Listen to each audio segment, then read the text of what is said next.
Buenos días, mis amados. Continuamos bajo el tema pecadores, el tiempo se acaba. El versículo 11 del capítulo 13 de Isaías dice: y castigaré al mundo por su maldad y a los impíos por su iniquidad, y haré que cese la arrogancia de los soberbios y abatiré la altivez de los fuertes. Amén.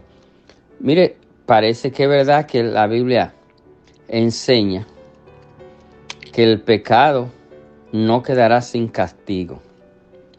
Esto es Dios que le estaba advirtiendo al pueblo de Israel y nos advierte a nosotros, porque de la misma manera que el que no crea en el Señor, no importa dónde esté, nacionalidad, porque el problema del pueblo de Israel era que como eran descendientes de Abraham, los que eran descendientes de Abraham, pues para ellos esto era suficiente. Y Dios le está diciendo que es necesario que se arrepientan. No importa, porque ¿cómo aplica esto ahora? Bueno, de varias maneras. Ahora hay mucha gente que son creyentes, ¿verdad? Son cristianos y sus hijos van a la iglesia y se crían dentro de la iglesia. Y esos muchachos crecen en las iglesias, pero no son cristianos en ninguna iglesia. Simplemente crecen ahí y todo el mundo lo ve como cristiano, pero no son cristianos. Incluso ellos a veces, no, mi papá es creyente o mi mamá es creyente. ¿Y tú?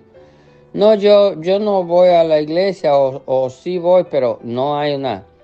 No es necesario, porque mire cuál es el problema. El problema es que Dios está diciendo por medio de su palabra que castigaré al mundo por su maldad. Principio, la maldad de los hombres, de los seres humanos, no quedará sin castigo, porque Dios es justo.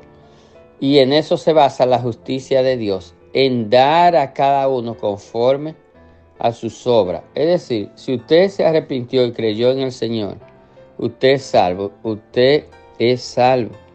Si usted no se ha arrepentido y usted no ha creído en el Señor, no es que Dios le condena, ni el Señor Jesucristo, ni el predicador. No, usted está condenado porque nosotros nacimos bajo condenación. Pero el Señor Jesucristo hizo posible por su sacrificio en la cruz que esto fuera posible, que este fuera un problema que tiene solución.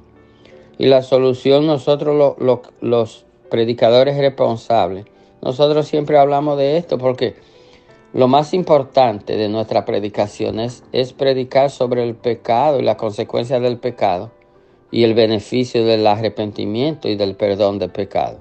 Este es un tema que está siempre en nuestros medios, en nuestro argot, ¿verdad? En nuestros diálogos.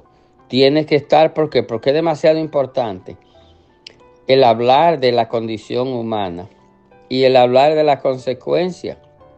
Es decir, que realmente yo no puedo decirle y venirle a predicar a usted un Dios de amor y que Dios está contento y que Dios te ama y cuantas cosas. ¿Cómo yo te voy a predicar eso si tú estás en pecado? Y si lo que enseña la Biblia es que Dios castigará al mundo por su maldad y a los impíos, es decir, la gente que no aman a Dios por su iniquidad, sus malos pensamientos, todos sus pecados. Dice, haré que cese la arrogancia. Esos son pecados característicos dados en el Edén, porque eso es parte del pecado de Satanás, el ser arrogante, el ser soberbio, el querer, el altivez, quererse comparar con Dios, creerse que Él era igual que Dios y todo eso, y eso está hasta el día de hoy. Entonces, ¿cómo yo te voy a hablar del amor de Dios sin hablarte de la consecuencia realmente de lo que Dios piensa cuando una gente no ha creído en el Señor y cuando una gente se muere sin creer en Dios, confundido porque le han dicho que Dios lo ama y llegan a morirse creyendo que Dios le ama sin arrepentirse? No, mi amigo que me escucha, no importa lo que tú me escuches, si tú no te arrepientes, de nada te va a servir, no te va a valer, no te va a contar, porque no es Alipio ni son los predicadores que te salvan, es el Señor. Alipio lo que te dice es que si tú eres pecador y lo eres porque tú no has entregado tu vida al Señor y tú no le has pedido perdón a Dios por tus pecados, tú debes confesar con tu boca que eres pecador, confesarle a Dios a través de Cristo, no es a mí, a Dios, porque es a Dios que tú le vas a dar cuenta. Dios te bendiga en este día.